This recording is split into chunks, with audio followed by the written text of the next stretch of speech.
Kale masiku ano mayendedwe ngosavuta 2 hours South Africa kukafika ku Malawi zoteka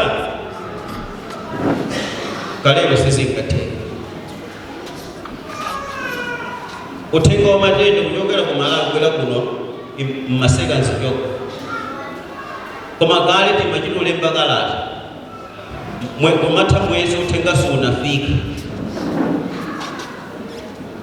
ndeti maona ubwino wake wa technology kuti technology sikakuli njoyipa ayi sikulili ndi ubwino wake kuti timalumikisana mosavuta ayi akoti sikakale kulankhulako tulakulira technology kokhayi ubwinowo tumvana pano chifukwa cha zolankhulira technology zoizi ndi ubwino ndithu koma timaona so kuyipa kwakeso kulivena alikugwiritsa ntchito technology yomwe yabwinobwinoyi molakwika kumafalisa mabodza kumanena anzawo kumatumizirana zonse ndilo kutumizirana zili kuchitika pakati pathu tsono Mulungu ali kutiphunzitsa zonsezi kuwanjani kuti mayi wachigwirizano kapena kuti mkhristu asankhe choyenera kuchita.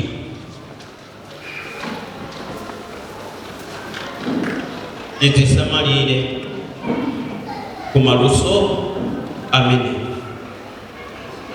ndipo timatero kuti ayi tiyeni titsipatule kumagulu yolakwika tiyeni titsipatule kumakuchwene lingi liyonse iya tiyambeta kufuza kodi mene kucholinga chake njira ndipo mphunziro lachinayi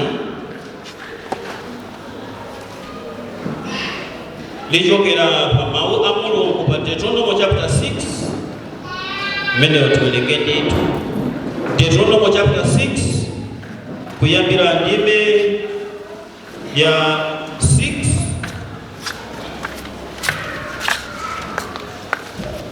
kulekeza ya 10.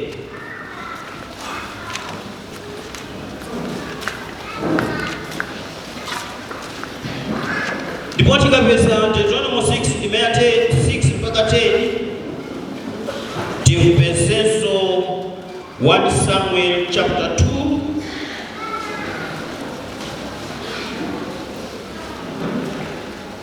1 Samuel chapter 2 imeye 22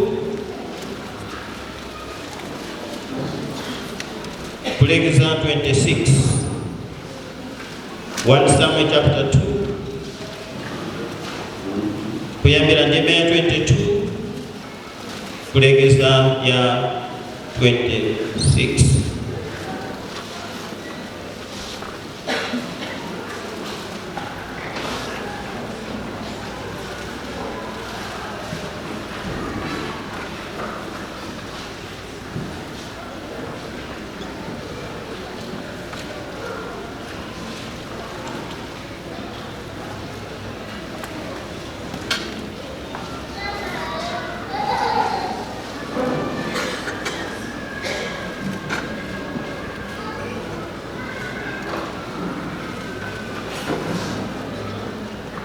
Yabireo Deuteronomy chapter 6 imezake 6 kulekeza 10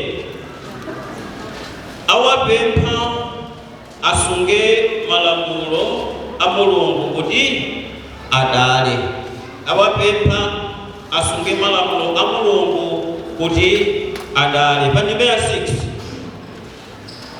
ndipo mawu awa ndikuwuzani lero asikhala pa mtima panu ndipo muziwaphunzitsa mwachangu kwa ana anu ndipo alankhula awa pokhala pansi nyumba zanu ndipo yenda inu pa njira ndipo gona inu pansi ndipo uka inu ndipo muziwamanga pa dzanja panu ngati chisindikiro ndipo akhale ngati chapamphumi pakati pa maso anu ndipo muziwalembera pa mphuthu za nyumba zanu ndi pa zipata zanu ndipo kudzakhala Yehova Mulungu wanu atakulowetsani m'dziko limene analumbirira makolo anu Abrahamu,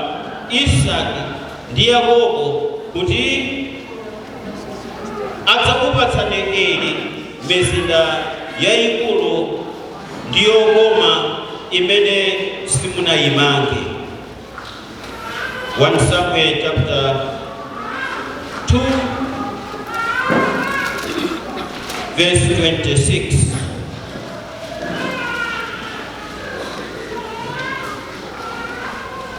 Kushima Bwana Eli imodzi 26.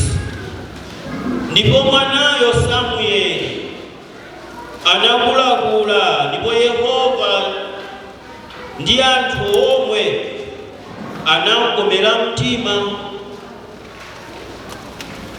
Ndime zimene tewerengazi kwakukulu sukambaza wana musi wa mawawa ndi ukuwasani lero, musi waphunzitsa ana wanu ali ang'ono.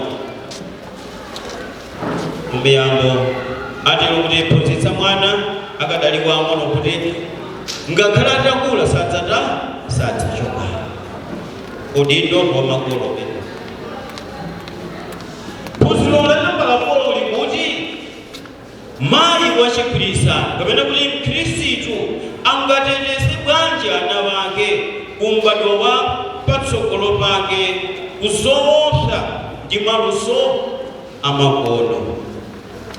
Mkhristu angateteze bwanji ana wake kuzoopsa zimene taziona kale maphunziro enawa kuti izi zamakonozi tekinoloji yabweretsa zakenso zovuta ndithu.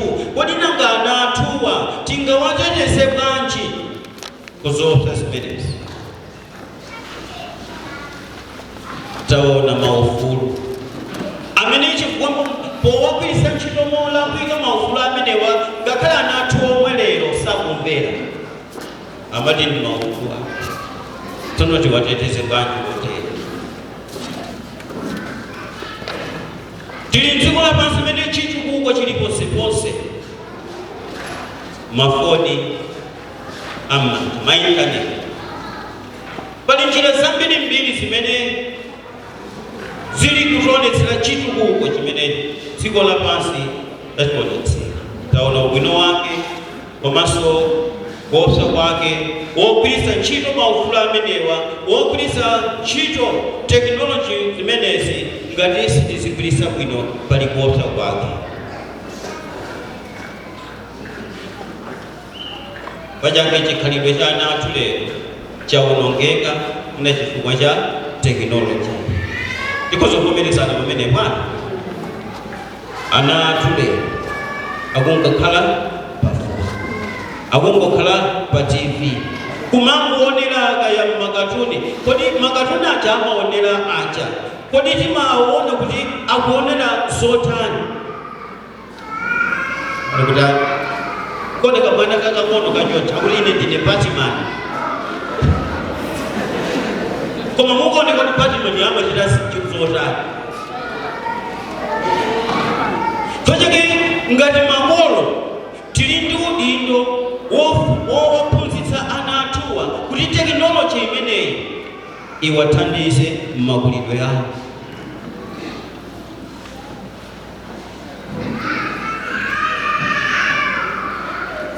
Tsono tione kuopsa kwake kwa maluso amenewa pamoyo wa ana athu. Zimene amaoneranso zimaononga ngakhale ubongo wawo. Zimene amaoneranso zimaononga kaganisidwe kawo. Amafika pomaonera kuti iwowo ali kudziwa zambiri kuposa ife. Mafoni omwewa atifa akalefe timanziwa halo nkulumiza message. Ana wako kutiphunzitsa zimene zili mmenemu. Zikatero ndikuyang'ana kuti azikolo. Nanga mwana akaphunzitse kolo iya panafunika makolo ndi amene aziphunzitsa vana. Funeke tidziwe kuti nzoopsa tekinoloji kuti anawa tikapanda kuwaphunzitsa zimene ayenera kuonera ziwaononga ubongo wawo, zoononga ngakhale maganizidwe awo.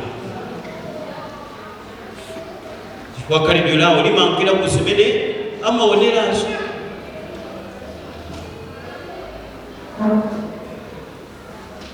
Kuopsa kwina nkwakuti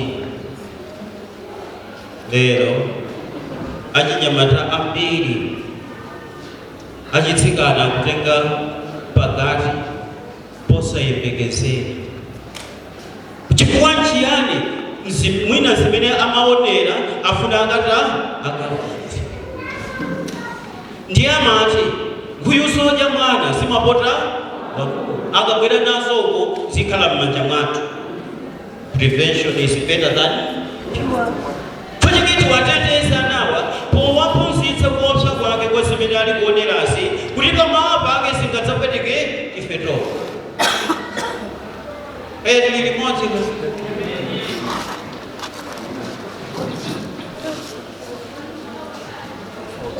ndipo kuopsa kwina kumene kuli kuonekera ana wathu lero ali kumwa mankhwala yozunguza bongo, ali kusuta chamba lero mwina chifukwa zimene ali kuona makina amakono otere.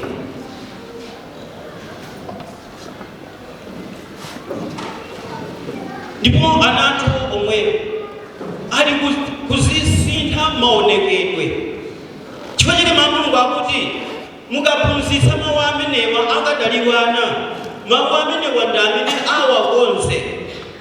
Pachake kuti ndo waukulu ndi umene Mulungu ali kutipatsa kuti tiyeni tiwaphunzitse anawa. Pamene tili kuwaphunzitsa mawu a Mulungu tisayiwalenso kuwaphunzitsa zimene ayenera kumaonera. Inde kuonera tiyenera kuonera mateve ali pakati pathu, koma azisankha zoyenera kuonera.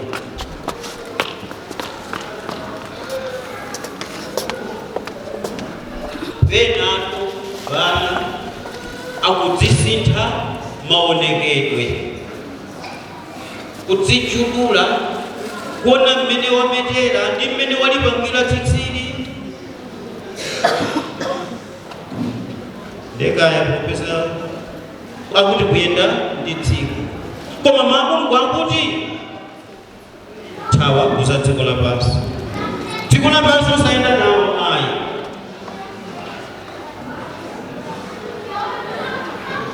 Ndipo chifukwa cha zimene ali kuonerasi chidwi cha ana ena chili kuchepa ngakhale pa maphunziro. Sali kuphunzira monga mmene anayenera kuphunzirira.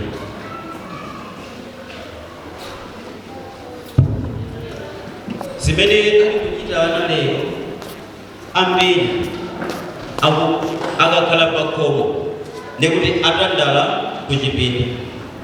But zimene tikuziona tsiku lonse ali kuchipinda. Makolo muli kutambaliro kutenga kukira kama ye ali chete ali kuchipinda. Kodi timakasuzumira zimene ali kuchita kuchipindako? Ambiri timakutai mwana ali kuchipinda. Ndudi ndo watu kumazindikira kuti ana nchiyani chimene ali kuchita kuchipinda.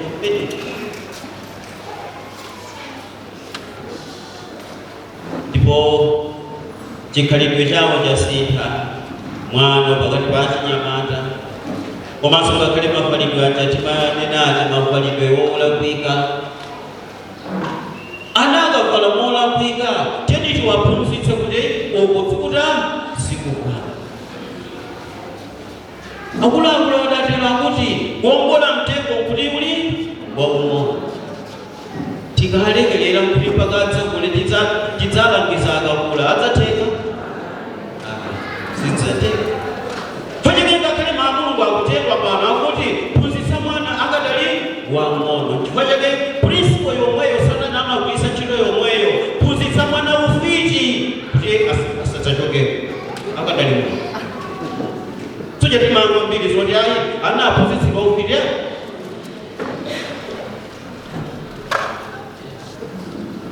kuwanjani mwana amakhulupirira sana ndipo akagwira mwana chimene wagwiracho mwana amakula nacho tuno ife tati timpatse chabwino timpatse mawu a Mulungu kuti akakula pamenepo satani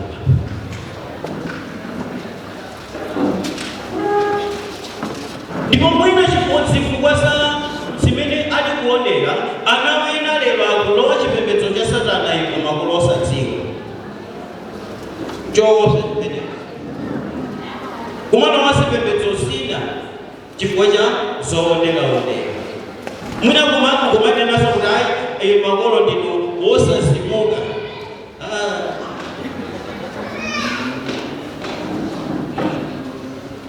njoka pakati pomwepo pawano pomwepo kodi njoka njabwino Mulungu amaletsa zimenezi chabwino taona mavuto amene ali pakati pathu chifukwa cha zoonera-onera kuti ana wathu ali affected ndithu ndi zoonera zimenezi nanga tingachite bwanji kuti tiwathandizire sindenake ndino mawu achatawerenga aja kuti phunzitsa mwana akadali wang'ono monga Samueli adakulakulabe nakhala wokondweretsa Mulungu ngakhale wathu Kristo achite chiyani kuti ateteze ana wake kumaluso amakono ndi zinthu zoona mmiyoyo yawo choyamba kukhala ndi chidwi ndi zimene anathu amaonera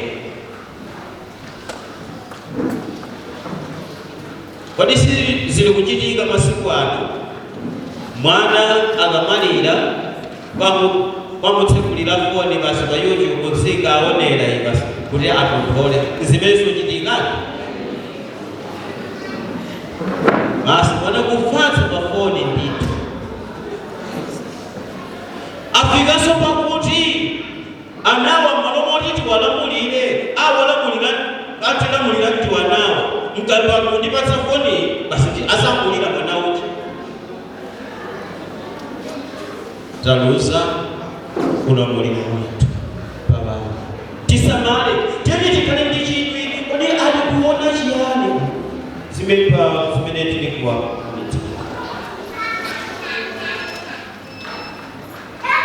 tisalekelere kuti anawa azikuonera zina zili zonse zimenezi ziwaononga china chimene tikhoza kuchita ngati Akhristu kuwathandiza anawa tiyeni tizikhala nawo ndi nthawi yomakamba nawo kumacheza nawo kumalankhula nawo kale agogo amaphunzitsa wana nthano zochitika masiku ano ndi nthano zijatu zimaphunzitsa chikhalidwe ndithu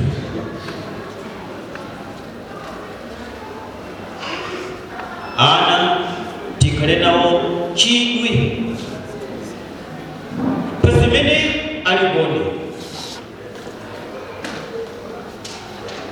chifukwa chani tikutero kuti tikhale nawo ndi chidwi pamene tili kuwaphunzitsa pamene tikhoza kuwakonza Ambuye wathu Yesu Khristu amauza ophunzira wake akuti mwakhala wokonzeka inu chifukwa cha mawu amene ndalankhula nanu mawu ndi amene amakonza ana wathuwa kuti akonzeke ndi malangizo amene tiziwapatsa tiwapatse malangizo abwino chifukwa ndi mawu amene akonza kuwakonza ndipo china chimene tiyenera kuchita kuti ana athu tiwathandize tiyeni tizikhala ndi nthawi ya kusanthula mawu a Mulungu m'nyumba zathu ndi anawo kukatekisimu wathu ja wamkulu pamene pali phunziro la pemphero pali mapemphero a m'banja pamene ayenera kuchitika tsiku ndi tsiku kukwaniritsa zija zimene timalonjeza polowa mu mpingo ulonjeza kodi kuyanjana ndi Ambuye mawu ake ndi kupemphera tsiku ndi tsiku utani timavomera ndithu. Tabatiza ana ambirimbiri, kodi mulonjeza kuwaphunzitsa anawo kupemphera, koma ambiri timachita lonjezo vomera zithu, koma Mulungu amakhala kukumbuka ndithu kuti tidalonjeza zotere. Pachake ana wathu tateni tiwathandize kuti adziwe Mulungu. China chimene chikonza kutithandiziranso ngati makolo tikonza kuyitana lino kayenda kulampingo kayenda abusa tadzatithandizirani anawo. Tikhale ndi chidwi pana wathu, kukhala ndi chidwi pazomwe ana wathu akula. Ndipo popitiriza phunziro lomaliza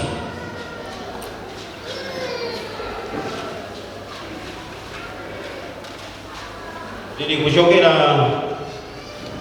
pa Luka chapter 2. Atiye tipeze Luka chapter 2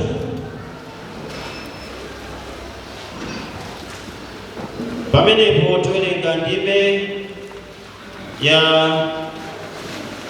36 kulekeza 38. 36 kulekeza 38. Tikapeza Luka tipezeso Akolose chapter 3 ndime yoyamba kulekeza ya 10.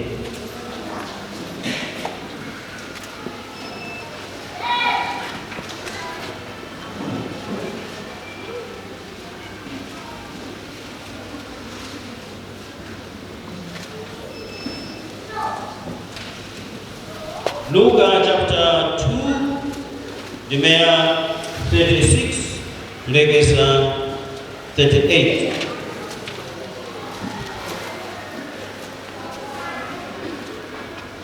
Za Simeoni ndi za Ana ndime ya 36. Ndipo panali Ana mneneri wamkazi mwana wa Fanueli wa fuko la Aseri, amene anali wokamba ndithu nakhala ndi mwamuna wake kuyambira pa unamwali wake zaka zisanu ndi ziwiri, ndipo anali wamasiye wa kufikira zaka zake 53 pamodzi naye, amene sankachoka kukachisi otumikira Mulungu ndi kusala kudya ndi kupemphera usiku ndi usana. Ndipo iye anafikako pa nthawi yomweyo navomerezanso kutama Mulungu nakhalanso za iye kwa anthu onse, nalambula za iye kwa anthu onse akuyembekeza chiwombolo cha Yerusalemu.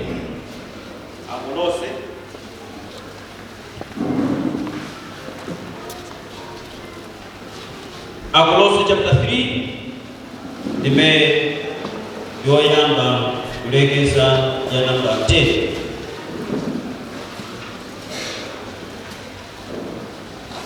Atsate kuyera mtima ndi chikondano cha paabale. Chifukwa chake ngati munaukitsidwa pamodzi ndi Khristu, funani zakumwamba kumene kuli Khristu wokhala pa dzanja lamanja la Mulungu. Lingalirani zakumwamba osati za pa dziko ayi, pakuti munafa ndipo moyo wanu wabisika pamodzi ndi Khristu mwa Mulungu. Pamene Khristu adzaoneka ye moyo wathu, pamenepo inunso mudzaonekera pamodzi ndi iye muulemerero. Chifukwa chake fetsani zilakolako zili pa dziko, dama, chiletso, chifunitso cha manyazi, chilakolako choyipa,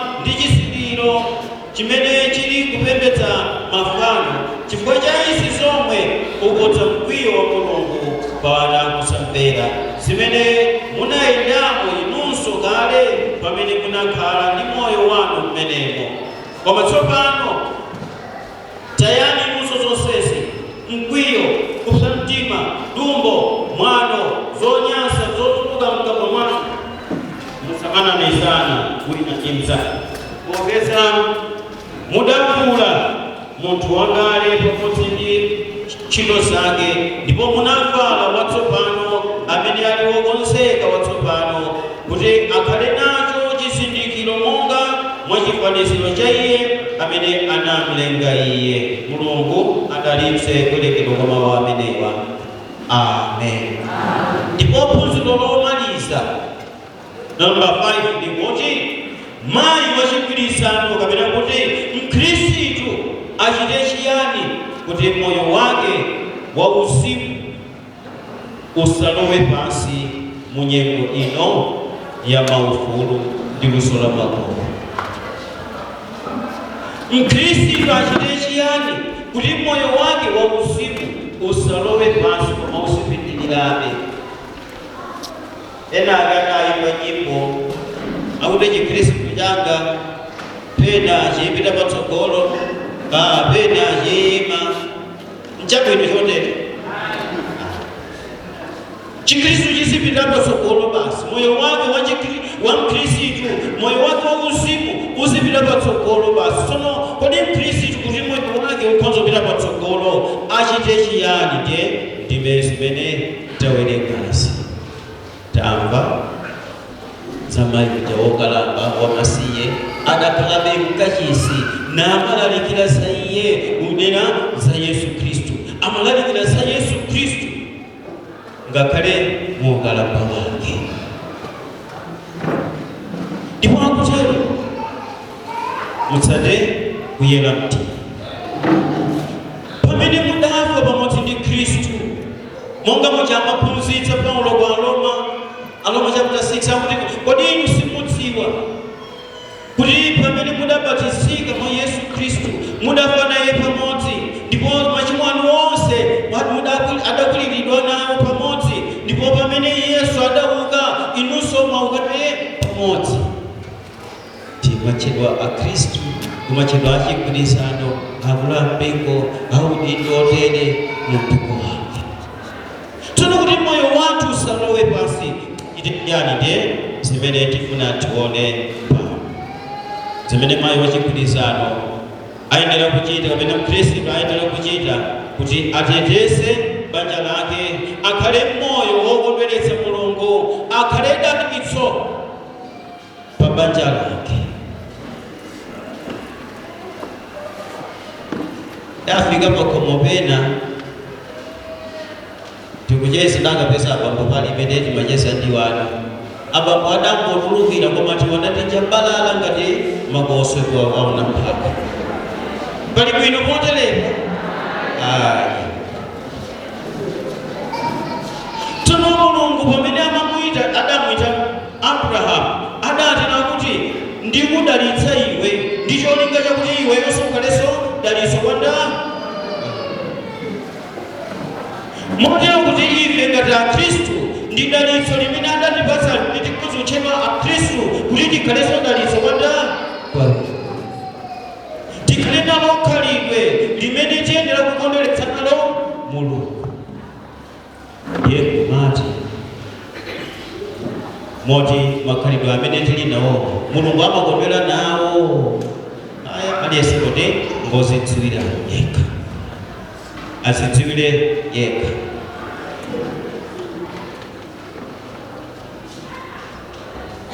Chimene tiyenera kuchita choyamba ndipo kusamala moyo wake wa chikhristu. Kodi tikhoza kusamala bwanji moyo wake wa chikhristu umenewu? Ndipo nthawi zonse kumakumbukira who am I, ine ndine ndani, ndine mkhristu, ndine mayi wa chigwirizano, ndine mchere wa dziko lapansi, ndine kuunika kwa dziko lapansi. Osataya identity imeneyo. Imeneyo monga kuti Mola wakusangero musuwa kumbukira wana wanu ndipo musiyenda nawo musikana nawo nthawi zonse. Mawaneyo akhale maipe mu mtima mwathu kuti chilichonse chimene tichita Kiswahili maamuzi kwa Ingaje isama moyo wangu. Kosa iwa politike ame. Kile kimefanyika mji ndani visi.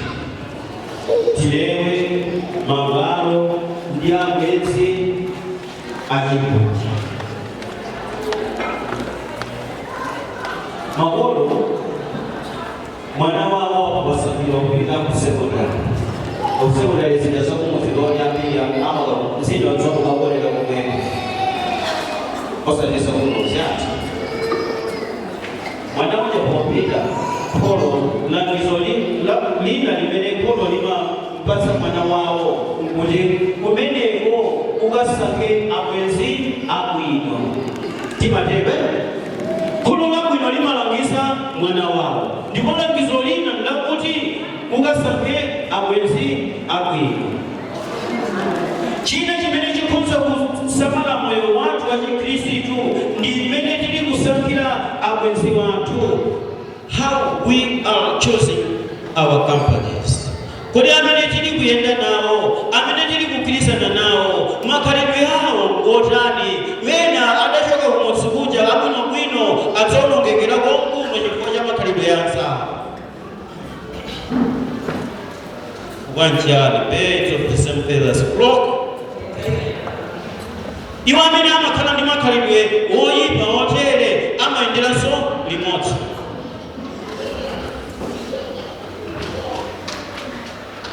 Chifukwa chake Masalimo 1 ndima yake ya 1 akuti ngodala iwo amene sakhala mu uphungu wa oyipa.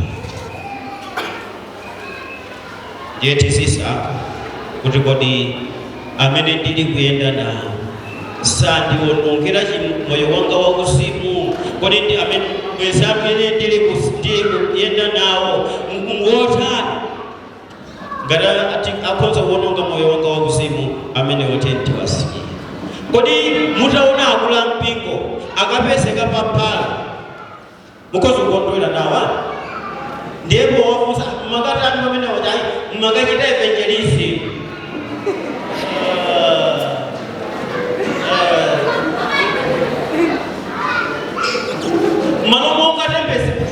Malomonga tembenusa vanhu vamene kwakatembenusa iweyo.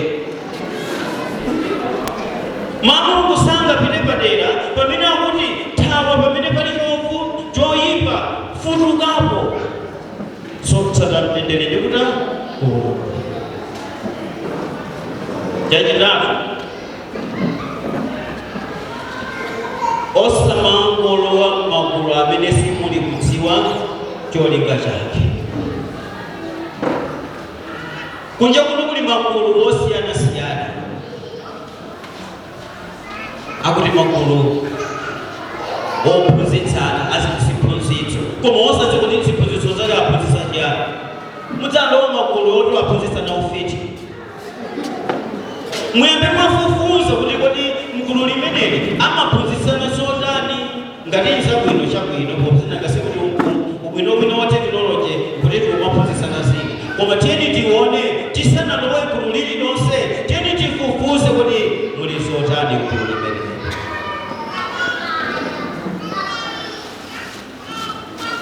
Ndipo chisisi china chimene Mulungu atitsimikizira ndiko kukhala moyo wa pemphero.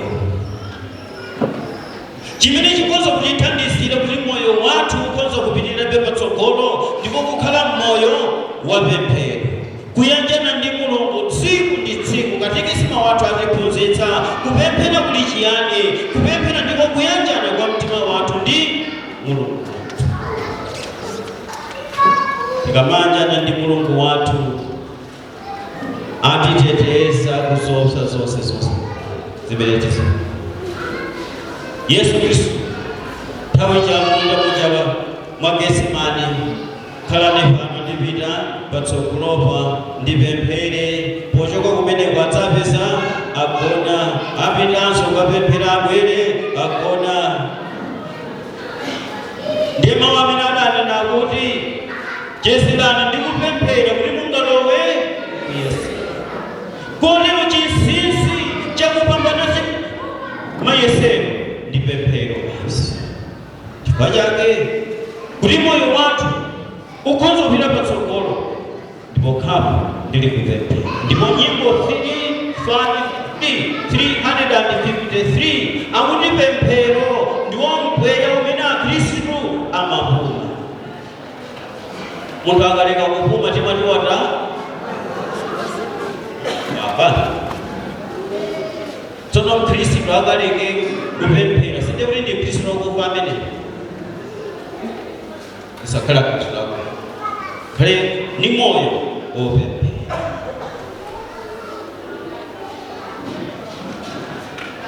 Tisakhale anthu otengeka.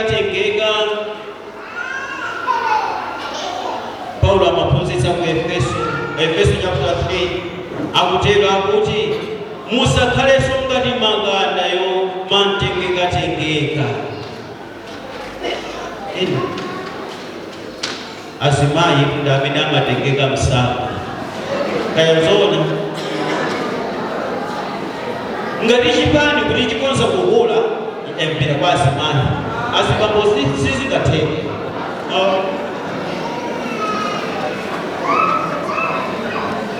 Ngeti kuti kuli moyo wathu wa Chikhristu kukonza kupita patsogolo tisangokhala anthu otengeka ayisili uku ekumweko asili uku komweko kwere manganya komweko kwera chakwera komweko kwera tipipi kuli komweko munthu makhala nsalu 10 zipani 10 munthu umodzi kuli chipani chake chiti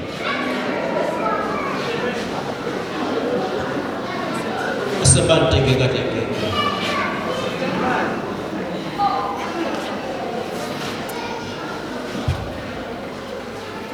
Sakhale ngati makanda omantengeka.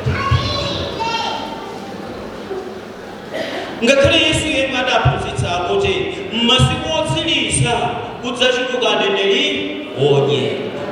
Ndipo ziphunzitso zosilipo ngakhale lero ndipo tili m'masiku otsirizadi za aneneri onyengawo alipo ngakhale lero. Chifukwa chake Paulo amaphunzitsa atero kuti muyese mizimuyo chifukwa wena adzabwera m'dzina langa namadzachita zodabwitsa koma zili zochokera kwa Mdierekezi. Pachake tsika kodi ndili kupita siku za moyo wanga wauzimu kapena zilowetsa pasi moyo wanga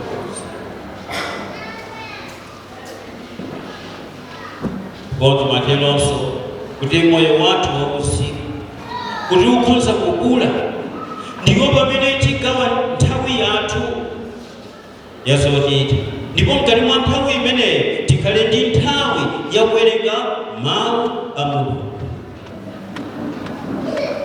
Kumakhala ndi nthawi yakuwerenga mawu monga mmene tidalonjezera kuti tiziyanjana ndi Mulungu tsiku ndi tsiku kuwerenga mawu ake ndi kupemphera. Ndipo tiyenera kusamalanso ngakhale malonjezano amene tidachita pamaso pa Mulungu. Malonjezano osanja amene tidachita pamaso pa Mulungu kaya posonyezeka pachizika panja malonjezano amene achawo Mulungu amawakumbukira ndithu kuti moyo wathu ukhoza kupita patsogolo pamene tili kusamalira ngakhale malonjezano. Ponyezisi china chimene Mulungu atiululira ndicho kuti kukhutitsidwa ndi zimene tili nazo. Ndipo ngati wanthu ali kugwa m'mavuto n'chifukwa chakusakhutitsidwa ndi zimene ali nazo. Ukakumbira mzibambo omwe iwe ulipo ukakumbira mkazi omwe ndiwe mkazi wako ali pomwepo zochitika zimenezo moyo wauzimu ulipo pamenepo sindise mote kudziwa kupatulika kwa mayitanidwe yanga, kudziwa kupatulika ndi ulemerero wa Chikristu. Ndife ake amoto tidachita kugulidwa ndi mwazi wa mtengo wapatali, ndipo ndife amtengo wake wapatali pamaso pa Mulungu. Palibe chimene chikhoza kugula koma osambitsidwa ndi mwazi wa Yesu Khristu kodi kuti ndife amtengo wake wapatali pamusoro ndiye yonse asenda nangangatatanyang'anire ngero sonserengamene walempera mayesero ndikumazalya nsala yemweyo mena amwelasima kuona kumisala tuminyirira tikasikika pamawu amulungu tikasikike papemphero kuti moyo wako usiku upite patsogolo mulungu wamkulu wake adalitse moyo wake. Amen. Say also answer.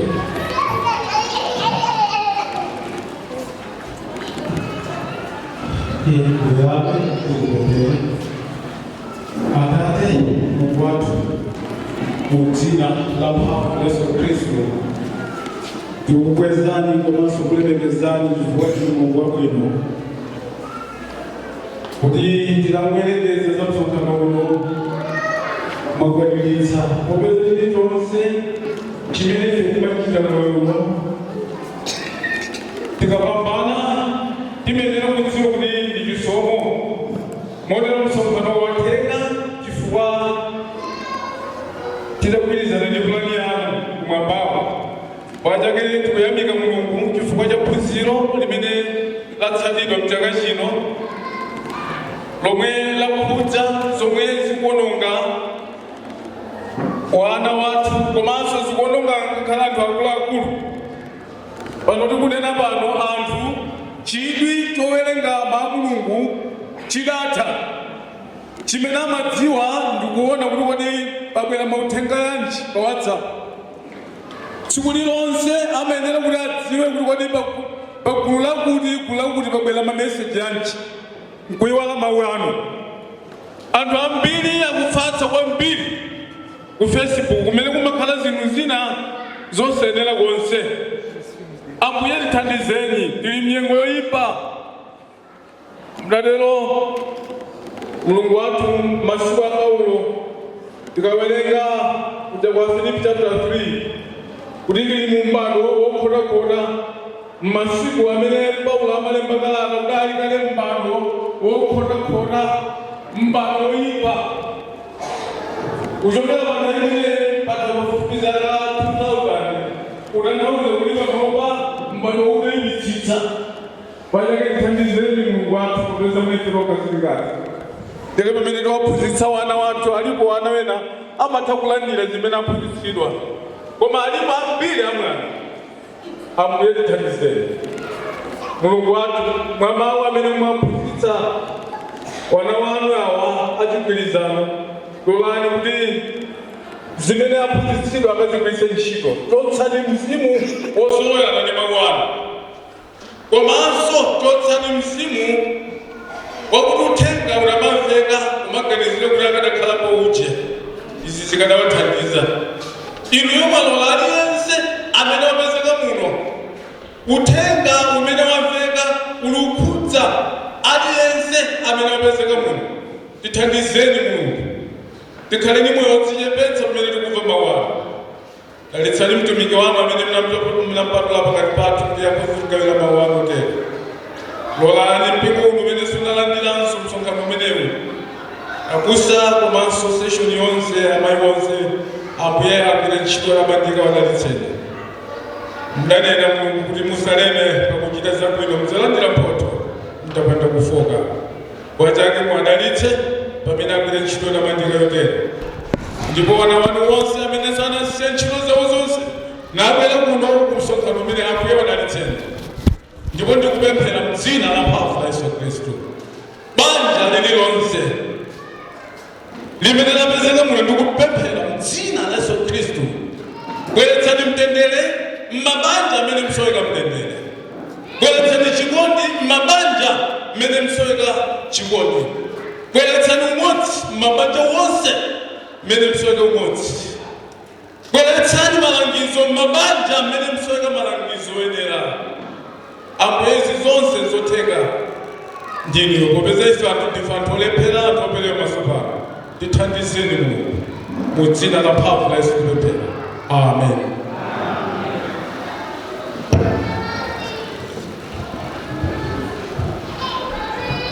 Chabwino pali cholengeza ena ataya pachi la chigwirizano ena ataya latoledwa amene ataya akhoza kudzatenga koma osanguti apa ndilibe kangotenga ayi ikhale chilungamo ndithu ndi mtchalichi muno. Ndipo nthawi ino ndi nthawi yakuti tichita zoyamika. Tipese akulu ampingo kuti atiuze mmene tichitire zoyamika zimenezi. Akulu ampingo akumamelodi.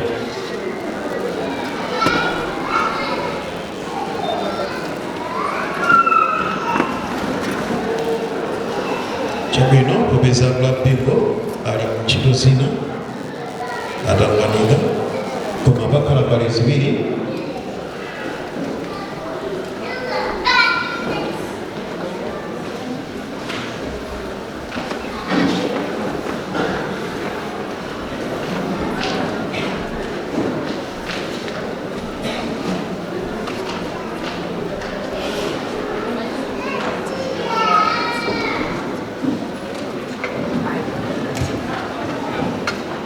Chabwino akugwiratu nyingi ayimira kutsogolo ndikuti pali ina ikhala ya zowonga, ina ikhala ya masasa, ina ya zitupa ngati abwerako anyamula zitupa tipanga modelo ndithu kodi kuti tiyamba kuno kutsogolo kenako tiyenda uku akalasomwera. Adije sakani nyimbo yako ayeneliyo sakadilipo.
adije bidizani komeza inali banja ndiye agaye sobani bidizani nyimbo itera abena yajoa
Melody akutali ndi mphatso ndeni mati mkato umenewu adakweleza mphatso oyo akuti apatse commissioner akipedali kukupanga. Tili ndi High Commissioner Malawi High Commission mene pingwa Melody wakonza mphatso kuti wapatse kapatse mpata umenewu kuti akonza kupereka mphatso imene anakonza. DJ Bidizani